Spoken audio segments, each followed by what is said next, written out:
Sa ilalim ng isang gasuklay na buwan, nakalatag ang madilim na swamp forest sa paanan ng mataas na bundok kung saan may anino ng dambuhalang dragon. Ang nakakakilabot na lupa ng gubat ay basa, tadtad ng nabubulok na kahoy at mga lumulutang at kumikinang na spores. Sa isang malaking puno, may nakakapit na maliit at matingkad na dilaw na kumpol sa balat nito. Biglang iminulat ng dilaw na umbok ang dalawang malalaking bumbilyang mata at lumingon-lingon, litong-lito kung nasaan siya. Naalala niya ang dati niyang buhay bilang tao, nag-scroll sa phone habang nasa kama. Nagbabasa siya noon ng manga na Legend of the Mushrooms, at nagtataka kung bakit hindi ito sikat, bago siya nakatulog at namatay. Pagbalik sa gubat, na-realize niyang na-reincarnate na pala siya, ang kanyang katawang dilaw at matulis ay nanginig sa tindi ng gulat. Mabilis siyang kumalma, tinanggap na lang ito dahil uso naman sa mga kwento, at nagpa siyang mag-explore para mabuhay. Sumigaw siya sa maulap na gubat, nagtatanong kung may tao ba doon, pero nagsisi siya sa ingay nang makakita ng mga nakakatakot na pulang matang kumikinang sa dilim. Nakita niya ang mga dambuhalang lamok sa ibabaw ng tubig ng swamp at napansin ang nakakasulasok na hangin at alinsangan sa lugar. Kahit nakadiri ang paligid, komportable at maaliwalas naman ang pakiramdam ng katawan niya, kaya lalo siyang nagtaka. Iniisip niya kung ano na ba talaga ang naging anyo niya, pakiramdam niya para siyang kakaibang tumpok ng bagay. Biglang may bumukas na holographic window sa harap niya. Pinapakita ng screen ang status niyang moldy slime na level 1, kasama ang achievement na weak creature at trait na decomposer. May pulang alert na nagbabalang critical na ang health niya. Nasa 730 points na lang at nagsimula na ang autophagy kaya kailangan niyang kumain o mag-hibernate. Agad na nagpanik ang madulas na nilalang nang makitang ang health niya ay bumababa, at na-realize niyang mamamatay siya ulit kapag hindi siya kumain agad. Taranta siyang naghanap ng pagkain para hindi na bumaba pa ang health niya. Hini-highlight ng status screen ang kanyang decomposer trait at inuulit ang babala na kailangan niyang kumain o mag-hibernate. Nang ma-realize niyang decomposer siya, naisip niya na pwede niyang kainin ang kahoy na tinutungtungan niya kaya sinubukan niya ito. Inilatag niya ang dilaw na katawan sa ibabaw nito at kusa itong bumalot sa kahoy. Laking gulat niya, lasa itong biskwit na binabad. Sa loob ng 15 minutes, kumalat ang katawan niya na parang sapot sa balat ng puno, at may tunog ng paglunok habang kumakain. Sa wakas, busog na siya at dumighay, tapos may system alert na nagsabing Level 2 na siya at bumalik sa 35 ang health niya, pero hindi na siya makakakuha ng XP sa patay na kahoy sa loob ng isang oras. Nakatanggap din siya ng isang skill point at kailangang pumili kung i-upgrade ang decomposition o ang pulsation, kahit hindi niya alam kung para saan yun, pero dahil gusto niyang mag-experiment, inilagay niya ang point sa huli. Umangat sa level 3 ang skill at agad na pumintig ang mga dilaw niyang ugat. Na-realize niyang dahil sa pulsation, nagagalaw niya ang protoplasm sa loob niya. Namangha siya dahil biglang pumasok sa isip niya kung paano gumalaw kahit wala naman siyang utak. Dahil wala na siyang makukuha sa kahoy, nagpasya siyang bumaba at mag-explore. Ininat niya ang malapot niyang katawan sa puno, at ninamnam ang magical na pakiramdam ng pagbabago ng anyo. Habang nakabitin, nakakita siya ng malaking lilang kabute na tumutubo sa lupa, na siguradong ikamamatay ng tao kapag kinain. Pero sabi ng slimy instinct niya, delicacy ang kabuteng yon. Dumadaos-dos siya sa sahig, focus na focus sa pinakamabilis na daan papuntang Chibog. Kahit medyo mabagal, lupit mag-explore ng mga slime mold, mas magaling pa sila sa mga human engineer pagdating sa paghahanap ng ruta. Lumalapit yung malagkit na slime. Nang tahimik sa isang malaking mushroom na kulay ube. Puno ng kakaibang pulang tuldok yung katawan nito. Gamit ang bago niyang galawan, dahan-dahan niyang i-unwrap yung mga dilaw niyang galamay sa katawan ng mushroom at gumapang pataas. Naabot niya yung ulo ng mushroom at binalot ito ng katawan niya, ready na sa kainan. Habang nilalapa niya yung mushroom, bigla siyang nag-hallucinate na nasa isang cafe daw siya. Nakita niya sarili niya na lumalapit sa bebot na pink ang buhok. Online date niya to. Ang tawag niya, Pure Little Z. Nakatalikod si ate girl, tinanong siya kung siya ba yung lalaking hinihintay nito. Sa pantasyang to, yung bida natin, nag-appear bilang lalaking may ulo ng slime pero nakasuit, at confident na nag-confirm na siya ngayon. Kaso naging bangungot yung pantasya nung humarap na si ate. Isa pala siyang nakakatakot na halimaw na maraming mata at tumutulo ang laway, niyaya siyang lumapit. Napasigaw siya sa takot. Naskam siya ng isang toxic na babae, balik sa realidad, nag-red alert yung system warning tungkol sa toxic invasion. Mabilis na inuubos ng lason yung mga nutrients niya. Nagpanik siya nung na-realize niyang nakakalason pala yung mushroom, habang nakikita niyang pabagsak ng pabagsak yung HP niya. Nag-isip siya agad at pinutol yung parte ng katawan niya na nakadikit sa mushroom para pigilan yung pagkalat ng lason. Gumana naman. Kinonfirm ng system na wala na yung lason, pero nabawasan siya ng body mass at bumagsak ang max health niya sa 17, permanent na. Nakahinga siya ng maluwag, pero bad trip. Tinitigan niya yung sirang mushroom at iniwan muna ito. Tumakas siya, habang sinasabi sa sarili na si General Slime ay nagre-retreat lang para bumuelo sa laban. Maya-maya, desperado na siyang mabawi yung nawalang health, nakahanap siya ng safe na tuod ng kahoy at sinimulan itong lantakan. Pagkatapos ng 15 minutong pagkain, sinabi ng system na wala siyang XP dahil sa time limit, pero full health na siya ulit. Dumighay siya, feeling satisfied, at safe, recovered na at full energy pa. Umupo siya dun sa patay na kahoy. Sinimulan niya ang bago niyang strategy. Ubusin ng dahan-dahan ang kalaban.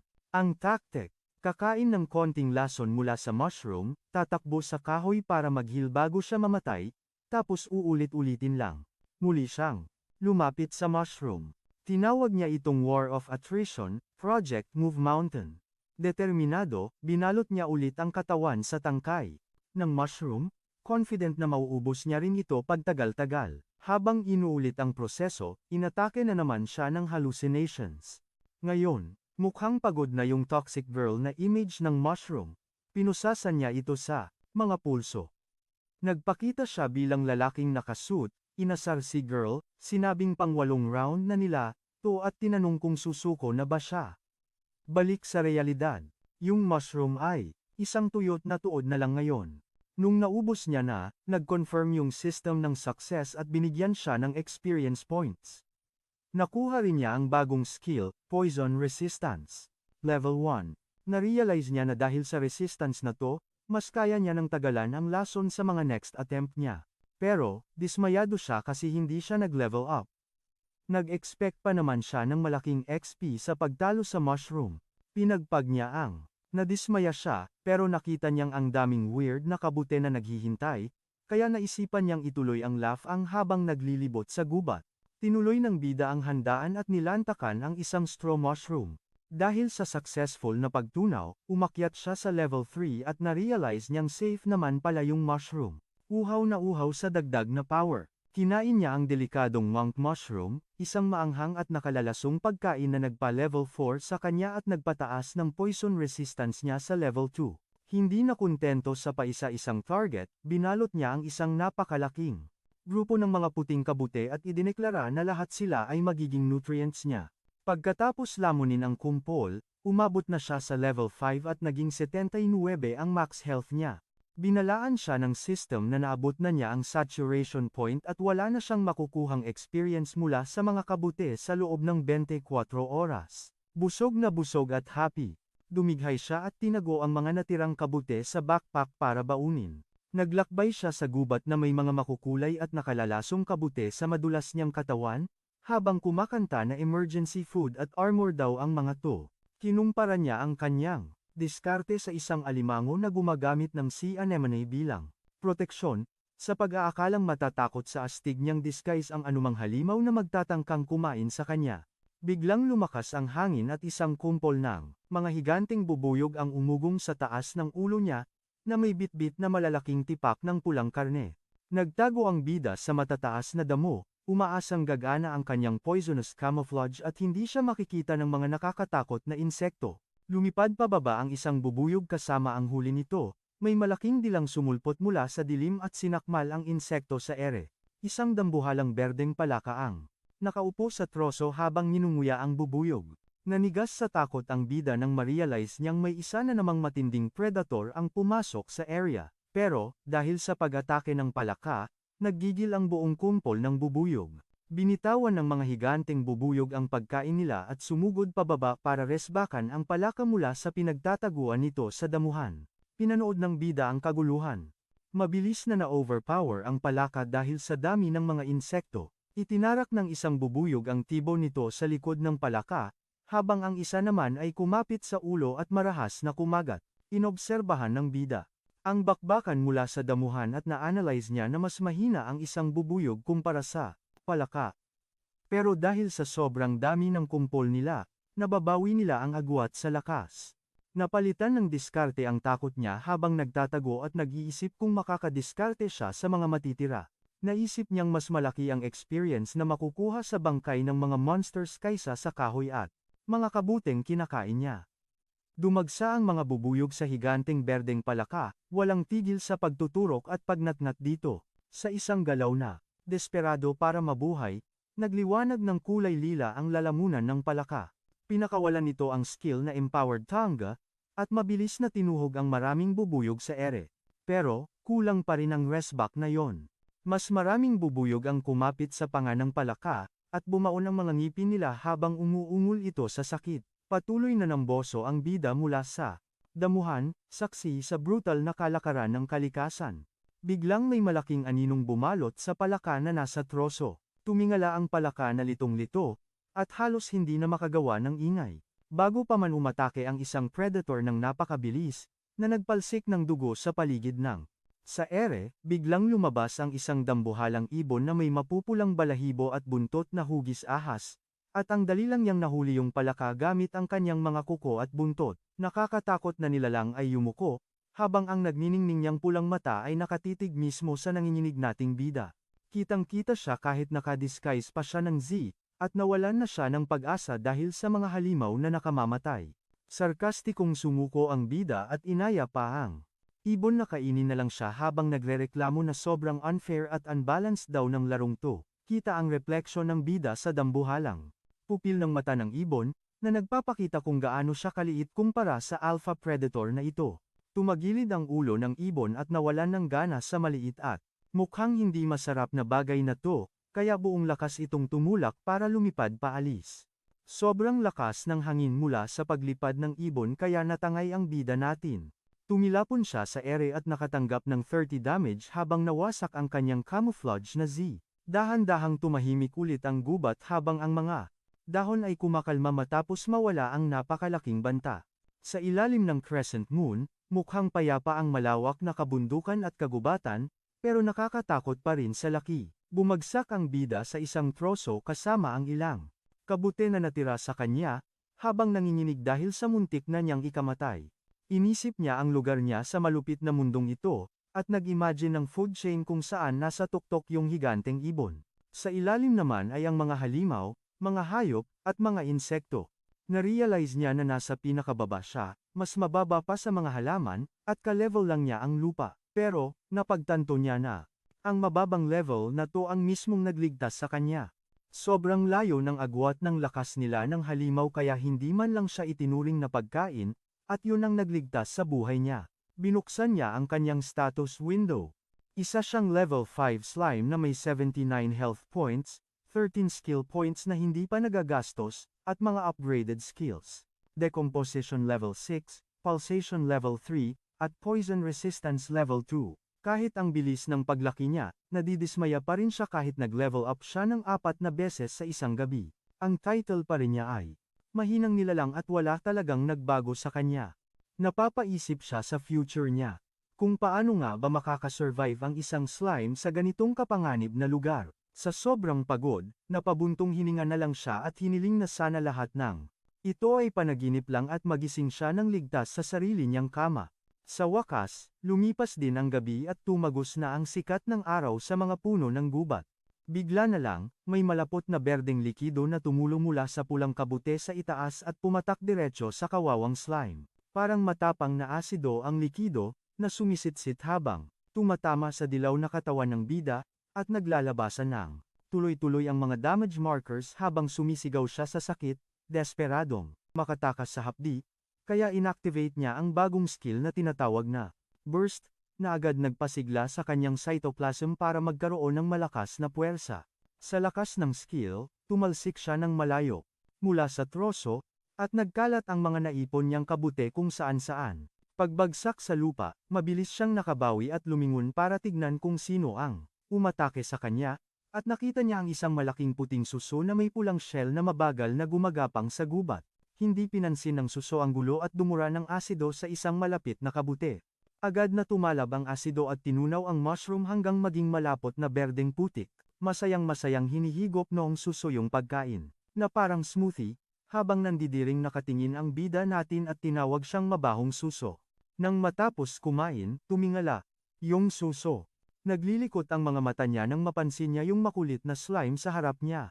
Gigigil ang bida natin. Iniisip na kahit nakakabuwisit ang pagnanakaw ng pagkain, pero yung tuluin siya ng acid sa mukha at halos masira ang itsura niya. Sobra na yon, hindi na mapapatawad. Pero, tinitigan lang siya ng suso gamit ang malalaki at inosente niyang mga mata, sabay ungol ng nakakaawa para magmukhang walang binatbat. Ang bida naman, pinipigilan ang galit at sinabihan ang nilalang na huwag magpa-victim o subukan siyang utuin gamit ang pa-cute effect nito. Bumagsak ang suso sa tabi na parang sobrang lungkot at hindi tumitigil sa pag-ungol. Nakakalungkot, nang makita niya ang itsura ng nilalang na mukhang kawawa, nagsimulang mawala ang galit ng bida. Napag-isip-isip niya na pareho lang silang nagdurusa sa pinakailalim ng food chain, pag-alagala sa mundo at naghahanap lang ng makakain. Napaisip siya kung masyado ba siyang mahigpit sa hayop, at pagkatapos bumuntong hininga, nagdesisyon siyang palampasin na lang to. Sinabi niya sa suso na hindi na siya magiging hadlang at pwede na itong kumain, tutal marami naman silang kabuting pwedeng paghatian. Agad na sumigla ang suso at tuwang-tuwa sa permiso. Habang masayang humihigop ang acid snail ng tinunaw na kabute, nanunood ang bida at kung ano-ano na ang ini-imagine. Iniisip niya kung ito na ba ang simula ng classic friendship na nabuo mula sa away, gaya ng sa mga tipikal na shonen manga. Nagsimula siyang mag-daydream ng future kung saan magkakampi sila, pinagsasama ang lakas para tumaas ang chance nilang mabuhay. Lalo pang lumala ang imahinasyon niya. Hanggang sa na-imagine niyang nag-evolve silang dalawa at naging malalakas na humanoid warriors. At sa huli, magkasangga silang lumaban para talunin ang isang malakas na Demon King gamit ang power of friendship. Dahil kumbinsido siya na ang mga kasama ay kailangan para mabuhay, nagdesisyon siyang kumilos, lumapit siya sa susong puti at nag-alok ng alyansa, tutal pareho naman silang low-level monsters. Sinuggest niyang magsama sila at protektahan ang isa't isa, at nangakong sisiguraduhin niyang laging maraming kabute para sa suso. Sumagot ang suso ng isang cute na tunog, pero imbes na makipag-shake hands, bigla itong sumuka ng napakalaking dilaw na acid diretso sa bida. Atakeng yon ay hindi inaasahan ng slime. Nakatanggap siya ng 12 damage points, kaya bumaba ang health niya sa 62 at namimilipit siya sa sakit. Natauhan siya na ang mga pantasya niya ay pawang kalokohan lang. Wala palang pakialam sa feelings of friendship ang mga monsters sa mundong to. Ang meron lang ay simple at brutal na batas, kumain o kainin. Inamin niyang naisahan siya ng paawa effect ng suso at na-realize niyang mas malakas ito kaysa sa kanya. Nagdesisyon ang bida na tumakas habang busy pa yung nilalang sa pagkain ng sarili nitong suka. Pero, tumingin ang acid snail, at napansing tumatakas ang biktima niya. Agad itong umikot. At sinimulan siyang habulin, ayaw pakawalan ang slime. Desperadong mabuhay, ginamit ng bida ang natitira niyang skill points para i-upgrade ang kanyang pulsation skill mula level 3 papuntang level 4, habang sumisigaw na. Ginagamit niya ang lahat ng lakas niya, humarurot siya pasulong gamit ang bagong bilis. Bakbakan na sa habulan yung dalawang makupad na nilalang sa troso, feeling high-speed chase ang peg. Bad trip, yung bida natin, kasi na-realize niya na kahit naka-upgrade na siya, napapantayan pa rin ng mabahong kuhol na to ang bilis niya. Humahanda na sa susunod na banat yung acid snail. Nangisay yung katawan niya habang nag-iipon ng puwersa, tapos biglang dumura ng malaking bola ng nakakatunaw na likido gamit ang skill niya. Acid liquor. Sapul na sapul, yung bida natin. Grabe, nasunog yung dilaw niyang katawan. At tumanggap siya ng 27 points na damage.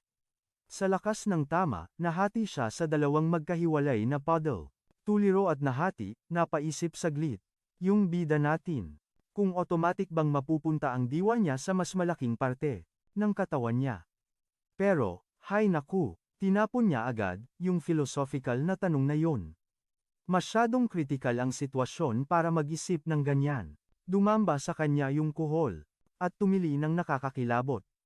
Sabay bukas ng bibig na puno, ng ngipin na kasing talim ng labaha. Ibang-iba na to sa nagpapakyut na nilalang kanina, halimaw na talaga. Walang atubili, inilubog ng higanteng kuhol ang mukha niya. Sa putik at sinimulang lantakan ang bida natin. Habang nilalamon siya, tiniis ng bida ang sakit. Sabi niya sa sarili, kailangan kong makasurvive dito para makaganti. Maya-maya, lumunok ng isang subo ng dilaw na slime yung kuhol. At biglang huminto sandali. Pero, naku po, umilaw agad ng pulang nakakatakot ang mga mata niya. Senyales na hindi pa siya tapos at balak niyang ubusin ang tira. Sa isang, desperadong galaw, lihim na ipinulupot ng bida ang isang tentacle niya. Sa tangkay ng isang lilang poison mushroom na nakakalat sa tabi. Nung sumugod na pasulong yung kuhol na nakanganga para sa isa pang kagat. Inactivate ng bida ang kanyang burst skill. Gamit ang biglaang buwelo, inirampa niya ang poison mushroom diretso sa nakangangang bunganga ng kuhol. Nakagat ng kuhol ang nakakalasong kabute. Instant ang epekto, mga tol. Namaga ang mga lilang ugat sa puting balat ng kuhol habang binabahan ng lason ang sistema niya. Namimilipit siya sa sakit at bumubula ang bibig habang winawasak siya ng toxin mula sa loob. Sa wakas, bumagsak at namatay din ang dambuhalang kuhol. Nag-notify ang system sa bida natin na talo na ang target. At binigyan siya ng sapat na experience points para umangat mula level 5 papuntang level 6. Habang naghahabol ng hininga, inexplain ng bida ang kanyang winning strategy. Napansin kasi niya na laging ginagamitan ng acid ng kuhol ang mga mushroom para matunaw bago niya kainin. Naisip niya na siguro, wala talagang resistance sa lason yung kuhol kaya hindi niya pwedeng kainin ng hilaw ang mga yon. Nung pinilit niyang ilunok sa kuhol, yung hilaw na poison mushroom, sapul ang fatal weakness niya. Tumatawa ang slime natin sa tabi ng bangkay ng kuhol, nagse-celebrate sa una niyang monster kill sa bagong mundong to. Dahil curious kung anong rewards ang makukuha sa pag-decompose ng monster, ipinandulas niya ang dilaw niyang katawan sa ibabaw ng maputing laman ng kuhol. Pero, napaatras siya agad. Ang lagkit at ang baboy kasi ng laman ng kuhol. Kinumbinsi niya ang sarili na isipin na lang na parang beef stick o French cuisine yun. Sabay activate ng dissolution skill para simulan na ang kainan. Pero pagkatikim niya, nasuka siya. Napasigaw siya sa isip niya na, napakasama ng lasa, maalat na maasim na ewan, tapos ang texture parang makapal na kulangot. Sobrang lala ng experience kaya napatigil siya, tapos biglang may lumabas na system window. Sabi, failed daw ang decomposition at wala siyang na-gain na experience points. Saklap bes. Tinitigan niya yung bangkay, nag-isip kung itatapon ba, pero feeling niya sayang yung panalo. Buhay kaya ang tinaya niya para dun. Pinaalala niya sa sarili na kailangan niyang lumakas agad at bawal maging maarte sa pagkain. Nag-decide siyang tiisin na lang. Kunwari tinatakpan ang ilong kahit na-realize niyang wala naman siya nun at pinilit lunukin ang nakakadiring pagkain. Umalingaw-ngaw sa gubat ang pagduwal niya habang nagpupumilit. Nahuwag isuka ang kadiring pagkain, na mukhang malapot na putik. Pinilit niyang ituloy ang pagkain sa laman ng snail kasabay ng ilang kabute sa paligid. Nung natapos din sa wakas, nag-announce ang system na tapos na ang decomposition. Nakakuha siya ng sapat na experience para mag-level 6 at naka-recover ang katawan niya. Pero kahit ano pang sabihin ng system, sobrang sama pa rin ang pakiramdam niya. Nakahandusay siya na parang tunaw na sabaw sa tabi ng basyo na pulang shell, mas malala pa feeling kaysa bago kumain. Chinek niya ang status screen. May 1.4 skill points siya at ang skills niya ay, Decomposition Level 6, Pulsation Level 3, Poison Resistance Level 3, at Explosion Level 1. In-analyze niya kung anong silbi ng skills niya in real life, parang yung decomposition ay simpleng pagkain lang, tapos binigyan niya ng sarcastic na meaning yung iba. Ang pulsation ay pagtakbo. Ang poison resistance ay pagpapabugbog, at ang explosion ay pagtakbo rin. Tanggap na ng slime ang reality niya at sinabi sa sarili na walang kwenta ang pagrereklamo para sa uri niya. Inimagine niya ang malalakas na predator sa gubat tulad ng giant hornet, na parang mga maskuladong higante, at naisip niya na sa baba ng stats niya, hindi niya kaya silang banggain kahit may attack skills pa siya. Kaya focus sa survival, nag-decide siyang i-upgrade ulit ang pulsation skill. Ang skill ay naging level 4 na. Excited niyang sinubukan kung gaano siya kabilis. Ibinuhos niya ang lahat para igalaw ang madulas niyang katawan, sinusukat ang bilis niya sa kahoy. Nalaman niya na ang max speed niya ay 20 centimeters per second, kaso, nung kinalkula niya nakatumbas lang ito ng 0.78 kilometers per hour, na-depress siya nung na-realize niyang sobrang bagal pa rin niya kahit anong gawin. Makalipas ang isang linggo, ang bida natin ay nagpapahinga sa loob ng guwang na troso habang may hawak na pulang kabute. Naisip niya na kahit safe sa troso, ubos na ang pagkain sa paligid at 2 levels lang ang itinaas niya. Oras na para humanap ng bagong bus. Bago umalis, nagpasya siyang mag-last hirit na search para mabusog at mapuno ang inventory. Inactivate niya ang search at pinalapad ang katawan na parang sapot ng ugat. Kaya niyang mag-explore sa iba't ibang direksyon ng sabay-sabay. Lumalaki ang search range habang tumataas ang health points niya. Kumalat ang dilaw niyang katawan sa sahig ng gubat na parang buhay na mapa. Nag-notif ang system na nakapag-store siya ng 3 puting kabute sa loob ng katawan niya. Pinalawak pa niya ang abot niya at namulot ng 6 na maliliit na grass mushrooms. Sabi niya, gamit ang body control, kaya niyang magtago ng gamit o tunawin agad ito, kaya mas mabilis ang trabaho habang nilalafang ang mga asul na kabute. Slime ay tuloy sa paghahanap ng pagkain at kinain ang isang malaking asul na kabute. Kinonfirm ng system ang decomposition, na nagbigay sa kanya ng experience at nagpa-level up ng poison resistance niya sa level 4. Habang nagpapalawak ng search area, tumama ang mga yellow tentacles niya sa isang matigas at pulang bagay, at nag-alert agad ang system. Hindi raw ma-decompose ang target. Bago pa siya makareact, nabawasan agad siya ng 9 points ng damage dahil sa matinding sakit. Umatras siya, bad trip na makita na naman ang mokong na to. Gumamit ang attacker ng skill na acid liquor, at nagbuga ng nakakatusaw na green liquid. Daplis lang sa slime ang atake pero nabawasan pa rin siya ng 7 points ng damage, pero ox lang, buti na lang mabilis siya kaya naiwasan niya ang karamihan nun. Isa na namang acid snail ang kalaban. Napansin ng bida na mas mabilis to at napaisip kung iba-iba ba lakas nila kahit parehong species. Umiwas-iwas siya, confident na, di na siya tatamaan ulit ng snail. Pero, gumamit ang snail ng isang malupit na close-range attack. Natalsikan ang slime at nabawasan ng 33 points ng damage. Tumigil ang snail sa pag-aakalang tapos na ang laban, pero sinamantala ng bida ang moment na yon nung tinamaan siya. Sinadya niyang lumapit para maisalpak ang kulay ulong nakakalasong mushroom sa bibig nito, sabay asar sa nilalang, iniisip na sisiw lang talunin to basta alam mo ang kahinaan. Dahil sa layo ng talino nila sa isa't isa, gumana ang plano. Agad na nangisay ang snail habang kumakalat ang lason sa katawan nito. Kinain na naman ng bida ang talo ng kaaway, tinitiis ang kasukasukang lasa. Nirewardan siya ng system sa kill. At nag-level up siya mula level 9 papuntang level 10. Umupo siya sa natunaw na bunton, diring-diri sa kinain, pero inamin niyang sulit naman dahil sa laking XP na bigay ng mga monsters. Makalipas ang ilang sandali, iniwan ng slime ang pulang shell ng acid snail at nagpatuloy sa paglalakbay sa madamong gubat. Habang gumagalaw, may narinig siyang kaluskos mula sa makapal na damuhan sa harap niya. Akala niya mahinang snail lang ulit, kaya mayabang siyang sumigaw. Inutusang lumabas ang nagtatagong nilalang. Laking gulat niya, hindi snail ang lumabas, kundi isang dambuhala at nakakatakot na centipede na may matatalim na paa. Nanigas ang slime, habang natatakpan siya ng anino ng nakakatakot na insekto. Iginagalaw ng centipede ang matatalim at asul nitong mga paa na gumagawa ng nakakakilabot na tunog. Sa takot, nagtago ang bida sa likod ng bato habang nanginginig, at narealize niyang malaking pagkakamali ito. Biglang sumugod ang centipede para umatake. Nataranta siya. Sinubukan niya ang dati niyang panalong diskarte. Nagtaas ng nakakalasong mushroom at sinigawan ang monster na lumayo. Pero, pumalya ang diskarte. Agad na hiniwa ng matatalim na panga ng centipede ang mushroom sa gitna bago pa nito makain. Hindi makapaniwala ang bida habang pinapanood ang pagbagsak ng hiniwang mushroom. At naisip niyang walang kwenta ang trick niya sa kalabang to.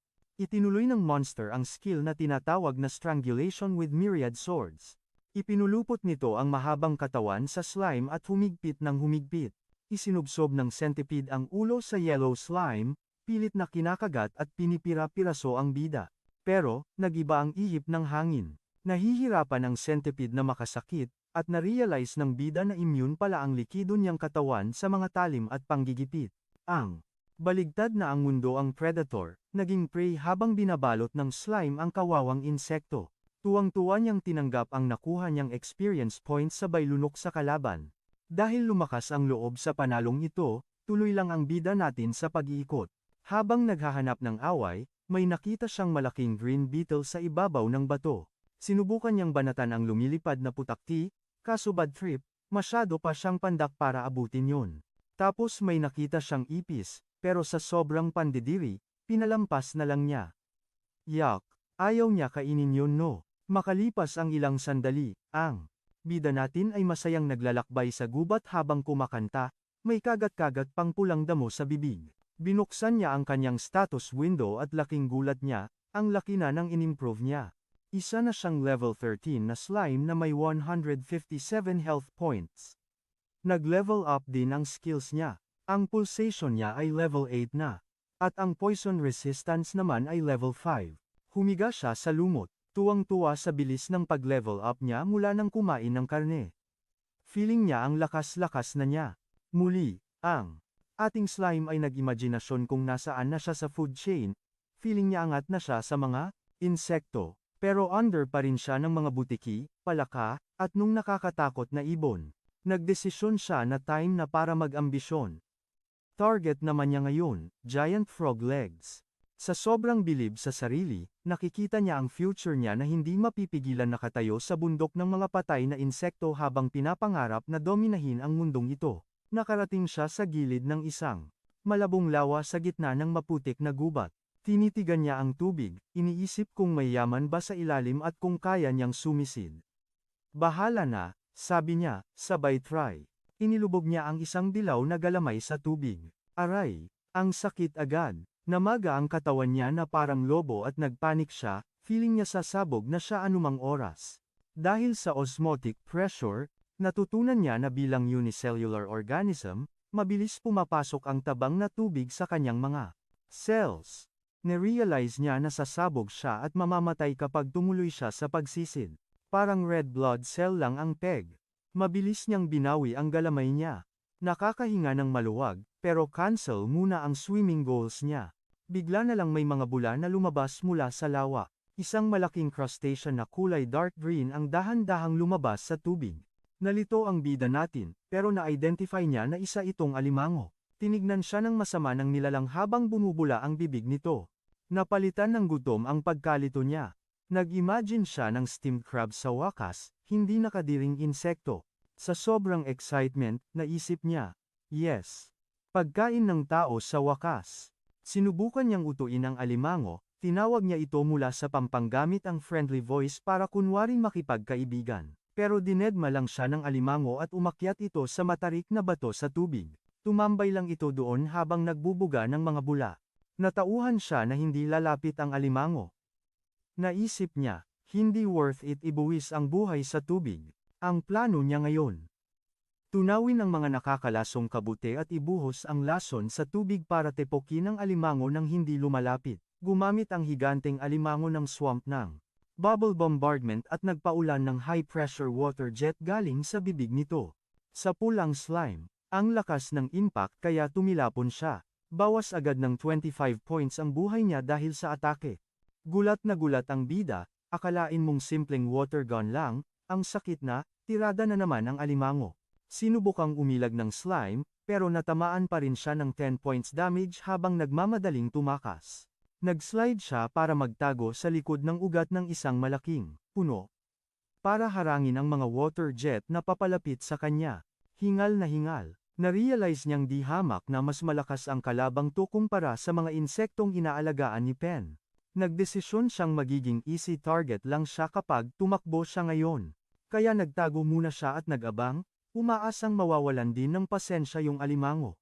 Biglang may narinig na malakas na splash ng tumalon ang alimango mula sa pwesto nito, sumilip ang bida mula sa likod ng puno, nagtataka kung sumuko na ba finally yung halimaw. Pero laking gulat niya. Nang umahon sa lawa yung dambuhalang swamp crab at dumiretso sa lupa. Agresibong pinagtagpo ng alimango ang mga sipit nito at inactivate ang kanyang Sideways run sa nakakatakot na bilis para makalapit agad. Gulat na gulat ang bida habang sumusugod ang predator sa taguan niya, na-realize niyang balak talaga siyang kainin nito. Nagpanik ang slime at tarantang umakyat sa katawan ng puno. Ayan, umaakyat na siya. Sobrang nagsisisi siya. Ang bilis ng karma. Kanina hunter siya, ngayon siya na ang prey. Biglang may nakakakilabot na tili mula sa taas, putol ang paghinga niya ng maluwag. Pagtingala niya, Diyos ko! May malaking maputlang gagamba na may pulang mata. Pababa ito sa kanya at parang hindi man lang natatakot. Maangas na winagayway ng bida ang galamay niya. Tinaboy niya yung gagamba, layuan mo ko. Busi ako sa alimango sa baba. Mayabang niyang binalaan ang gagamba na huwag maging ingrata. Nag-flex pa siya na ang dami na niyang nilamon na insekto gaya nito, pero wa-epek, hindi umatras ang gagamba. Sumisingasing ito ng agresibo habang nagliliyab ang mga pulang mata, at biglang umatake gamit ang front claw. Para itong espada na humagupit ng napakabilis. Laking gulat niya, tumagos ang atake, sa katawan niya. Natagpas ang malaking piraso ng slime niya at nabawasan siya ng 30 points na damage. Sinalo ng gagamba yung hiwang slime at kinain ito. Kadiri, shocked ang bida natin. Ang alam niya kasi, immune siya sa mga espada eh. May lumabas na status window. Yung level 16 na spider monster, may level 8 swordsmanship pala. Bago pa siya makareact, biglang may high pressure na tubig na bumayo sa puno. Ilang pulgada lang mula sa kanya. Yung talsik, nagbigay ng another 17 points na damage. Na-realize niya na natrap na siya. May swordsman na gagamba sa taas, may water blasting crab naman sa baba. Tumingala siya sa nakakatakot na gagambang humaharang sa kanya. Napamura na lang siya sa sobrang malas, at naluha ang mga mata niya nang ma-realize na dead end na naman ang bagsak niya. Sa baba, nag-aim yung giant swamp crab at nagpakawala ng panibagong burst ng bubbles papunta sa puno. Buti na lang nakailag ang bida natin sa last second. Sapul sa mukha yung monster spider ng water jet. Sa lakas ng pagsabog, nalaglag sa puno yung gagamba. Pagbagsak sa baba, beast mode na yung spider sa sobrang galit. Bumwelta agad siya. Binugahan ng sapot yung crab. Dumikit ang sapot sa giant swamp crab kaya na-slow down ang galaw niya. Sinamantala ng monster spider ang chance at tumalon, sabay banat ng spider slash sa matigas na shell ng crab. Dumepensa yung crab, pinatigas ang shell para harangin yung atake. Resback naman ng crab, akmang iipitin siya ng pincer nito, pero nakaiwas yung gagamba gamit ang silt control. Bad trip na, yung alimango dahil sa malagkit na sapot na nakapulupot sa mga sipit niya. Habang nangyayari yan, nasa taas ng puno, yung bida, pinapanood ang gulo at lihim na nagdiriwang. Dahil gumana ang plano niyang pag-awayin ang mga kaaway niya. Sa baba, tuloy ang bakbakan. Bumubula ang bibig ng alimango habang pilit na tinatanggal ang sapot sa mga sipit niya. Sinamantala ng halimaw na gagamba ang pagkakataon at sinugatan agad sa mata ang alimango. Sa pool, nagdulot to ng matinding sakit at parang kislap ng liwanag. Handa nang sumugod ulit ang gagamba. Pero winasiwas ng malakas ng giant swamp crab ang malaking sipit niya, kaya napilitang umiwas ang gagamba. Tumalon sa ere ang mabilis na gagamba para iwasan ang mga sablay na atake ng alimango. Nagpupumiglas sa lupa ang higanteng alimango. Natrap ang malaking sipit niya sa makapal at puting sapot. Dahil hindi makagalaw ang alimango, ginamit ng gagamba ang skill niya sa pagkontrol ng sapot, at gumalaw ng napakabilis para balutin ang alimango sa kulungan ng seda.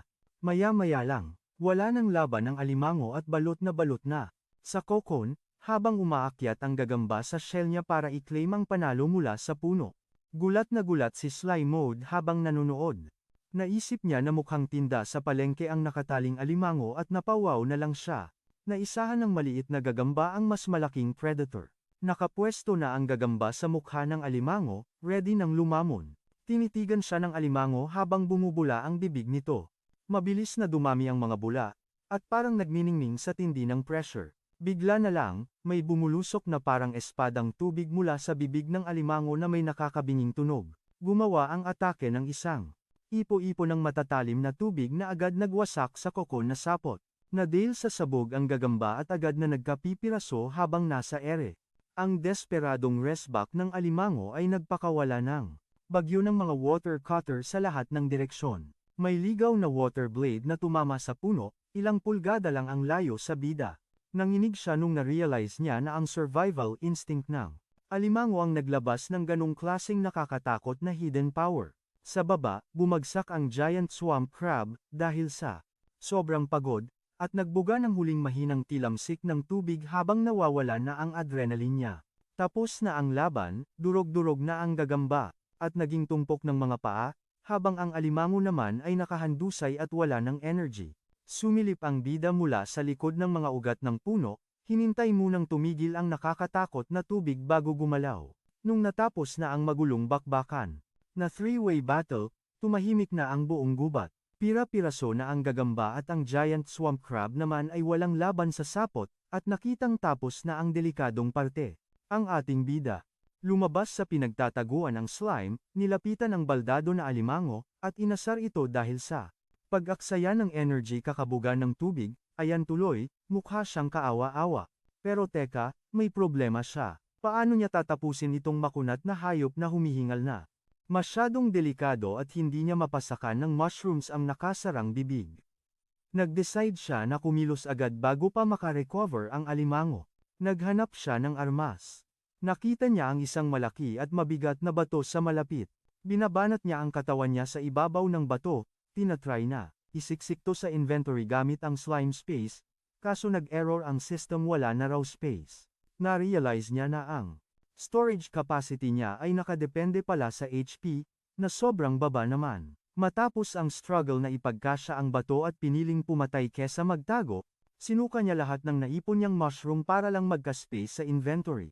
Ngayong clear na ang inventory, success niyang nahigop ang higanteng bato sa loob ng katawan niya.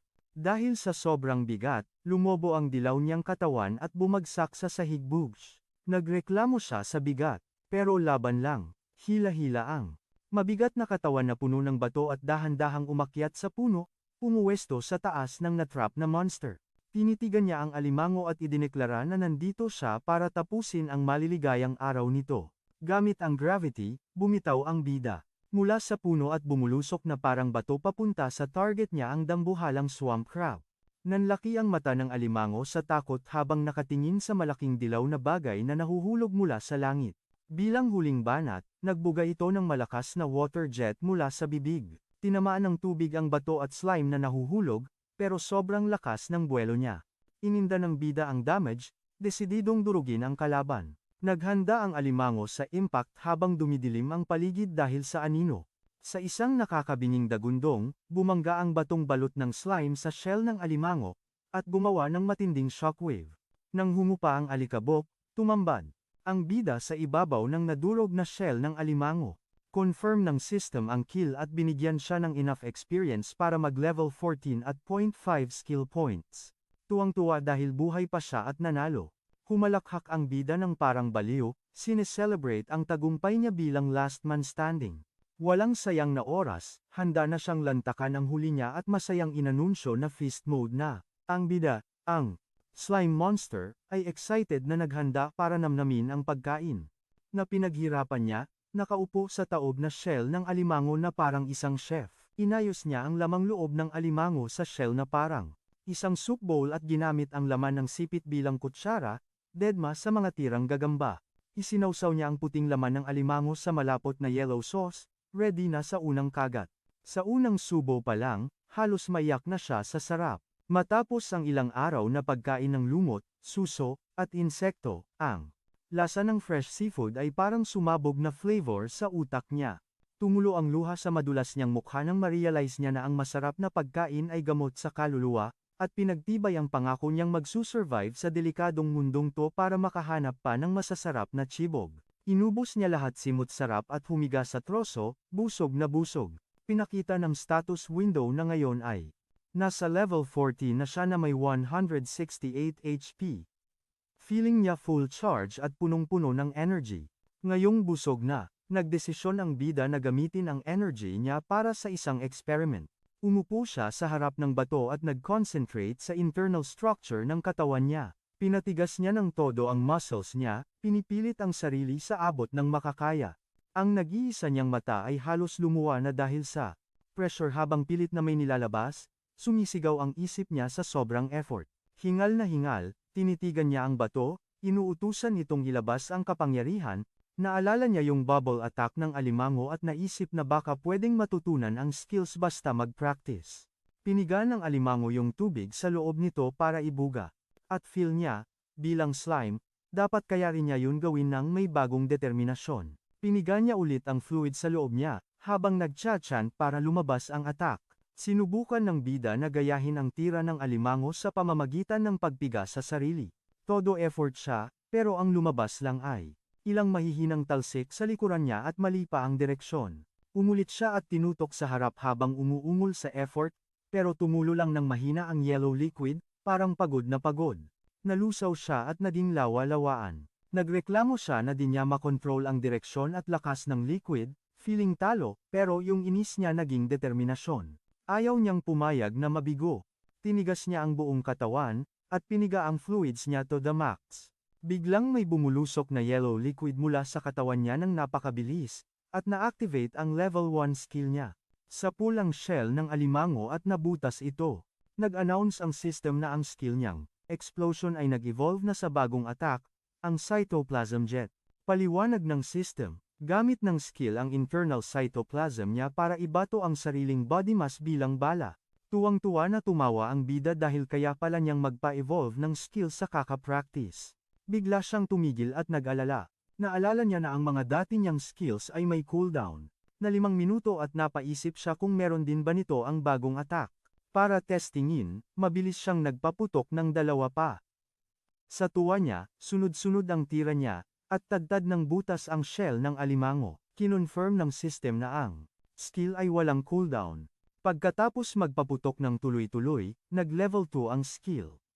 Pero, na-realize niya ang mahal na kabayaran ng power na to. Namayat siya at naging manipis na stick na lang, tapos nag-warn ang system sa kanya.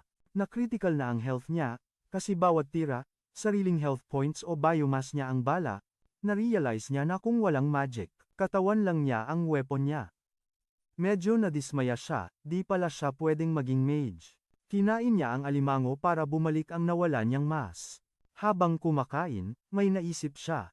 Kung nakaka-recover siya sa pagkain, ano kaya kung kainin niya yung mga parte ng sarili niya na naputol noon? Naghanap siya at nakakita ng malaking piraso ng yellow slime niya sa damuhan. Ang laki pala nung piraso at nagtaka siya kung ganun ba karaming mas ang nawala sa kanya nung hiniwa siya ng gagamba. Para subukan ang theory niya, dinikit niya ang hiwalay na piraso sa katawan niya, at na-activate ang recovery. Habang ina-absorb niya yung piraso, nakita niya ang mga memories mula sa perspective nito. Nakita niya ang sarili niya na nakikipaglaban sa gagamba at binabagsak ang bato. Pero mula sa labas, kaya na-realize niya na may sariling isip pala ang naputol na parte. May na-realize yung slime na genius idea tungkol sa mga naputol na parte, kahit pa wala silang sariling isip. Pwede silang magtunaw ng mga bagay ng kusa, at pag inabsorb niya ulit, makukuha niya ang health at experience na naipon nila. Tuwang-tuwa siya. Kumakanta-kanta pa siya sa isip na nakahanap siya ng bug o cheat sa system. Inimagine niya na magpapadala siya ng maraming piraso para magtrabaho sa iba't ibang lugar, na parang ginawang marami ang bibig niya para bumilis ng sobra ang pag-level up niya.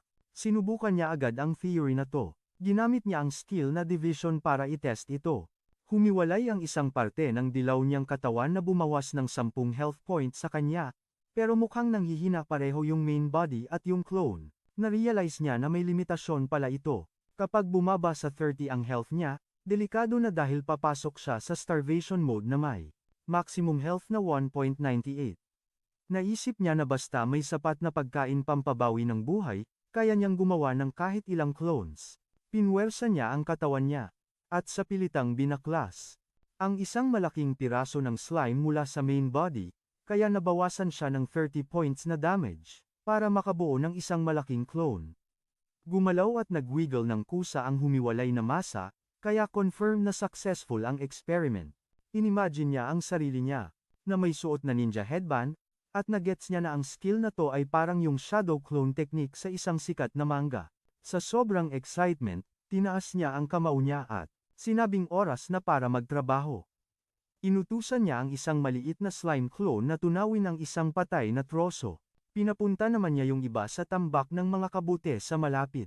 Pinapakita sa status screen niya na isa siyang level 14 na mimic na may 198 na hit points at mga skill gaya ng decomposition, pulsation, poison resistance, at cytoplasm jet.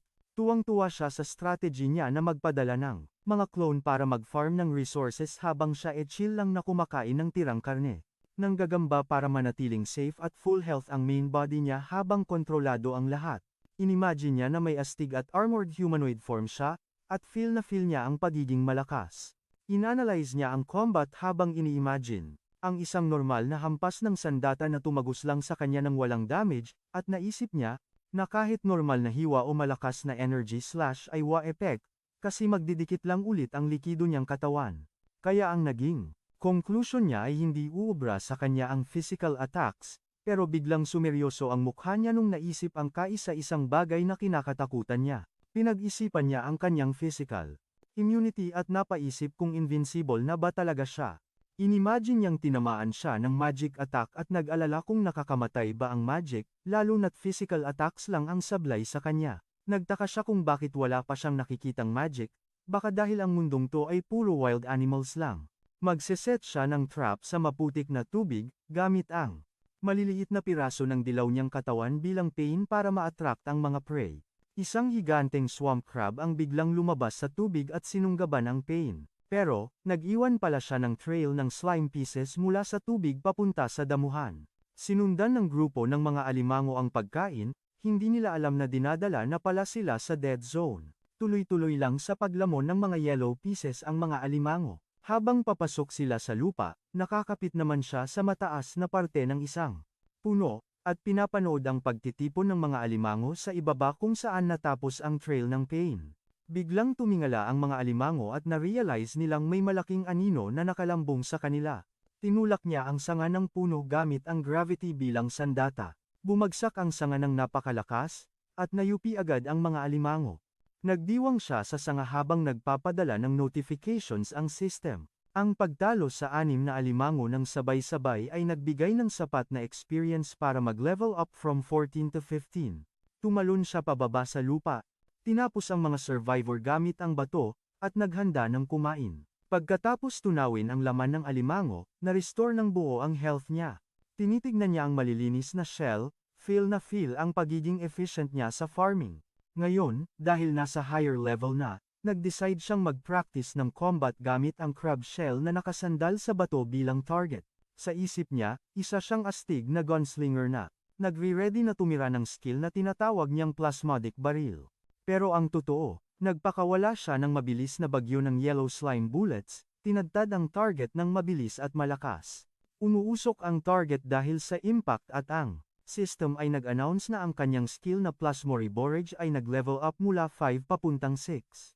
Pero, may kapalit ang matinding training na to. Ang bida natin ay mukhang tuyot at lantang-lanta. Critical na ang health niya dahil ginagamit niya ang sarili niyang katawan bilang bala. Habang kumakain siya ng mushroom para makarecover mula sa state ng autophagy, napansin niyang pagkatapos ng 2 araw na hard training, parehong nag-improve ng bongga ang lakas at precision ng mga atake niya. In-analyze niya ang stamina niya at nakitang kaya lang niyang magpaputok ng 30 shots ng cytoplasm bago malagay sa alanganin ang health niya. Nag-iisip siya kung paano ito gagawing mas nakamamatay nang hindi na binabawasan pa ang katawan niya. May naisip siyang idea nang makapulot siya ng poison mushroom at bato, kaya nag-decide siyang lagyan ng ingredients ang bala niya. Theory niya, kapag binalot ang poison mushroom sa slime projectile, makakapagbigay ito ng poison damage mula sa malayo.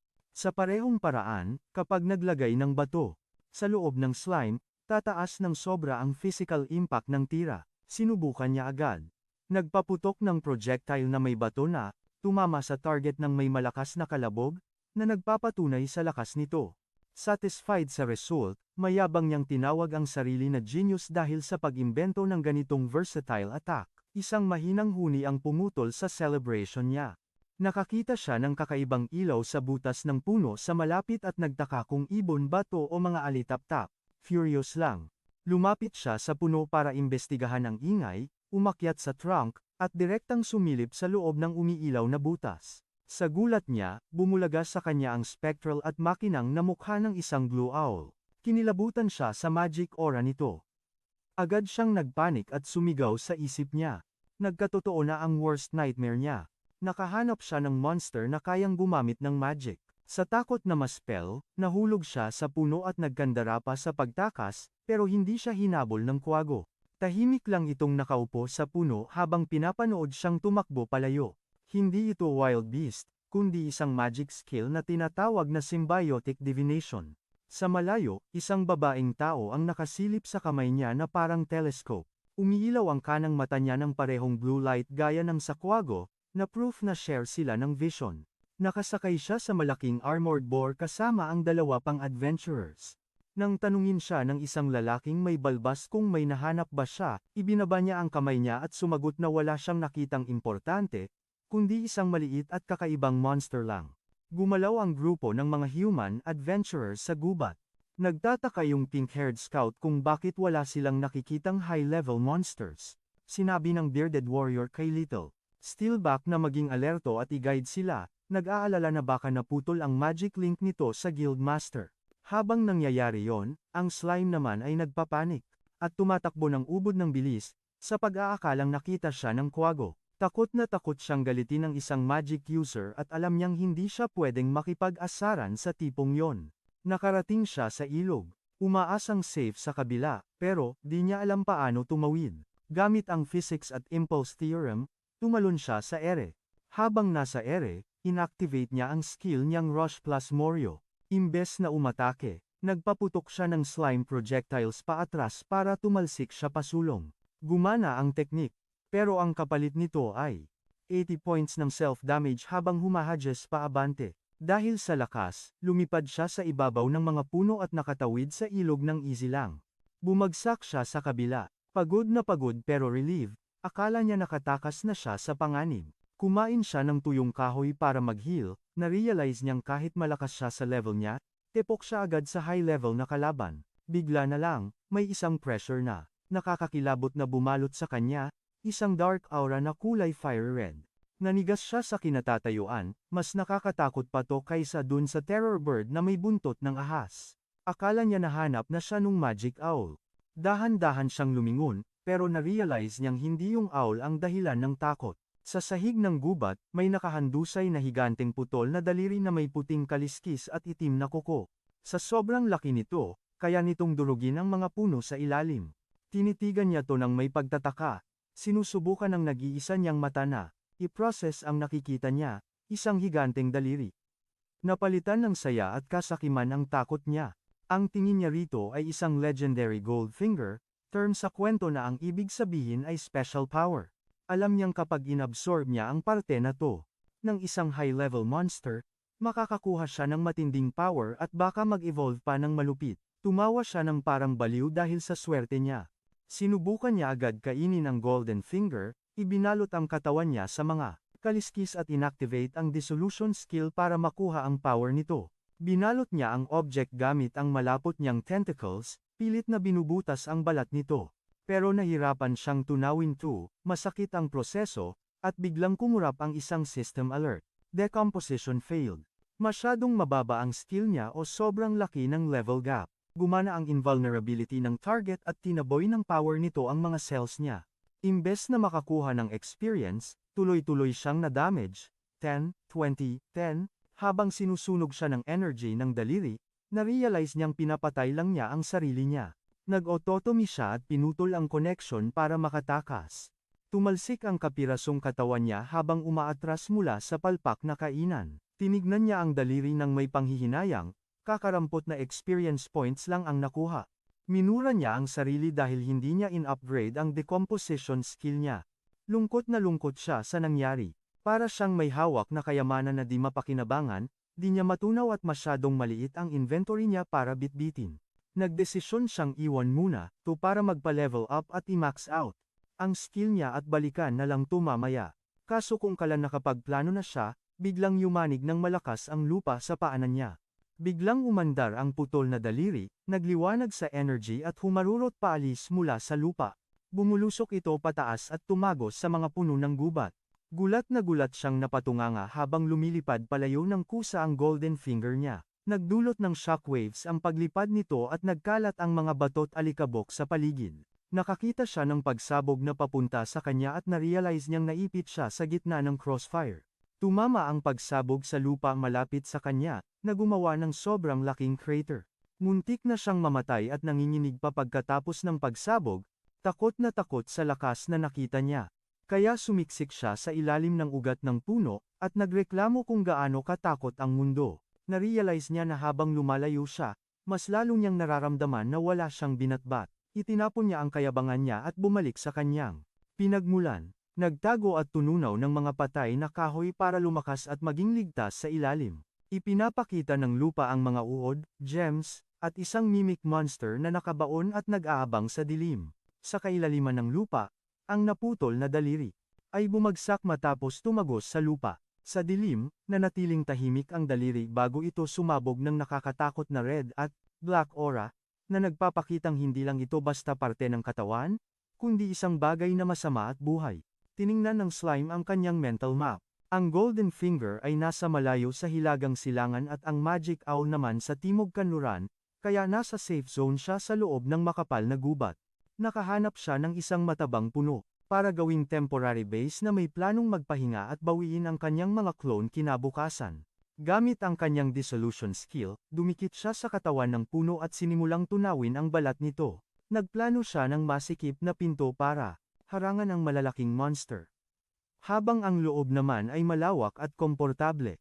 Inimagine niyang may suot siyang helmet at ganadong sinimulan ang kanyang excavation project. Tinunaw niya ang kahoy layer by layer habang humuhukay ng malalim sa puno. Para magkailaw, nagtanim siya ng glowing mushroom na naglalabas ng mahinang lason kasama ang asul na liwanag nito.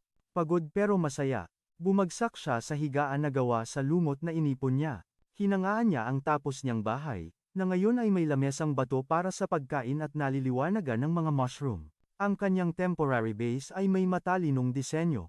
Isang nakalalasong letrang Z ang tumatakip sa pinto, may tunnel papunta sa isang peke na kwarto sa ilalim, at isang tagong daanan na konektado sa tunay at ligtas na kwarto sa taas. Feeling panalo, pinaputok ng slime ang tentacle niya na may hawak na maliit na sanga. Humiga siya sa kanyang lumot na kama, ninuya ang sanga na parang sigarilyo at inenjoy ang feeling na may ligtas na tahanan. Nasira ang relaxation niya dahil sa malakas at maindayog na ugong na dumadagundong sa kahoy, na ikinainis niya. Galit na galit, inilabas niya ang ulo sa butas at sumigaw para tumigil ang ingay. Nakakita siya ng napakalaking kumpol ng mga putakte sa tuktok ng mga puno. Imbes na matakot, tinignan niya ang dami nila at may naisip na ideya. Lumilipad ang mga dambuhalang putakte sa gubat, nagpapatrol sa teritoryo nila. Nagpalipad ang slime ng isang buga ng cytoplasm mula sa kanyang taguan, at dinurog ang isa sa mga putakte habang lumilipad. Tapos umupo siya ng lantaran sa pinto ng base niya, umaarte bilang pain at inaasar ang kumpol ng mga putakte para galitin sila. Nang gigigil sa galit, sumugod ang mga putakte sa puno at itinarak ang mga stinger nila sa slime. Mabilis siyang umurong ng malalim sa masikip na butas, kaya nagmintis ang mga putakte o kaya naman ay naipit ang mga stinger nila. Galit nilang inatake ang pinto nang hindi alam na ligtas siya sa loob ng kanyang kuta. Ligtas sa loob ng kanyang kuta, nakahinga ng maluwag ang bida. Nadiskubre niyang ang malagkit niyang katawan ay parang flypaper. Natrap ang mga sumugod na putakte at nag-notify ang system na nakakakuha siya ng experience points nang walang kahirap-hirap. Nakitang gumana ang plano niya. Lumaki ang ulo ng loko at naging mas ambisyoso. Tumigil siya sa pag-atake at hinayaang makatakas ang dalawang survivor. Tahimik niyang sinundan ang mga to sa gubat hanggang sa isang napakalaking pugad ng mga putakti sa tuktok ng mga puno. Mula sa isang sanga, tinitigan niya ang base nila. Naniningkit ang mata habang nagbabalak na wasakin ang pugad. Nagpakita na ang mokong para agawin ang atensyon ng mga bantay na bubuyog. Naglabas ng pheromone signal ang mga bantay para alertuhin ang buong kolonya. Umugong ng malakas ang paligid habang naglalabasan ang libo-libong putakti. Kampante lang siya, iniisip na dahil ang mga kagat ay walang talab sa katawan niya, ibig sabihin lang nito, mas maraming kalaban, mas maraming experience points. Pero gumamit ng kakaibang strategy ang mga putakti. Pinalibutan siya, bumuo ng siksik na bola, at sabay-sabay na pinaypay ang mga pakpak nila. Nagdulot ito ng matinding init na parang oven, at biglang tumunog ang alarm ng sistema niya. Kritikal na ang temperatura at namamatay na ang mga cells niya. Nagpanik siya dahil sa tuloy-tuloy na damage. Shocked ang lolo niyo. Kaya siyang lutuin ng buhay ng mga putakti, pero music ayaw niyang maging ulam. Gumanti ang slime gamit ang plasmodial discharge. Winasak ng mga slime projectile ang mga worker bee at sinira ang formation nila. Nagbago ang ihip ng hangin nang lumabas ang isang bagong kalaban, isang heavy unit na hinarang ang mga tira niya gamit ang shield na gawa sa beeswax. Hinarang ng naka-armor na insekto ang amber shield nito, kaya tumalbog lang ang mga slime bullet na dati nakakamatay. Kumapit siya sa sanga nang ma-realize niyang di hamak na mas malakas ang mga main guard ng pugad kaysa sa mga scout na nakalaban niya kanina, at nanlaki ang mga mata niya sa gulat. Namataan niya ang isang kakaibang insekto na may puting balahibo at hawak na kahoy na baston. Iwinasiwas nito ang baston at nag-conjure ng kumikinang na magic circle sa ulo nito. Inactivate ng skill ang isang dambuhalang army mula sa pugad, na lumusob sa takot na slime. Klaro na ang ranking ng mga kalaban. May workers, tanks, guards, at isang commander mage. Nanginig siya ng magets niyang evolved form na gumagamit ng magic ang kaharap niya, ang pinakakinakatakutan niya sa lahat. Ang Wasp Mage ay nagbigay ng utos ng walang emosyon. Sumugod ang mga naka-armor na Wasp Guard sa slime para tapusin na siya. Pinakawalan niya ang Plasmodial Attack, at nagpaulan ng madilaw na likido sa papalapit na army. Epektibo ang atake, wasak ang mga insekto sa ere, pero dahil sa dami ng kalaban, napilitan siyang bumatak ng tira ng walang tigil. Nauubos na ang kanyang biomass, nababawasan ang health niya ng 10 points bawat tira at natutuyo ang katawan niya para lang maituloy ang laban. Gumamit siya ng matalinong diskarte habang bumabaril, kumapit siya sa sanga at ginamit ang decomposition para sipsipin ang nutrients ng kahoy, nagre-regenerate ng 10 health points bawat tick para bawiin ang nagagastos niya. Kahit unli amo na siya, tuloy pa rin sa pagsugod ang mga Wasp Guard. Itinaas ng isa ang beeswax shield nito, kaya nade-deflect ang mga tira. Na-frustrate ang lolo niyo, alam niyang kailangan niya ang huling bato para palakasin ang projectile at basagin ang depensa nila. Nang makitang wa-epek ang mga atake niya, dalawang Wasp Guard ang sumisid pababa para tapusin ang trabaho. Binunggo nila siya at sinaksak ang malagkit niyang katawan. Pero physical contact ang specialty niya. Inasar niya ang mga sundalo dahil kusa silang nag-deliver ng sarili nila habang nilalamon sila ng katawan niya. Natrap ang mga guard sa fluid at natunaw ang mga armor nila habang dahan-dahan silang inaagnas ng buhay. Pagkatapos pulbusin ang mga kalaban, nagdesisyon siyang kunin ang loot.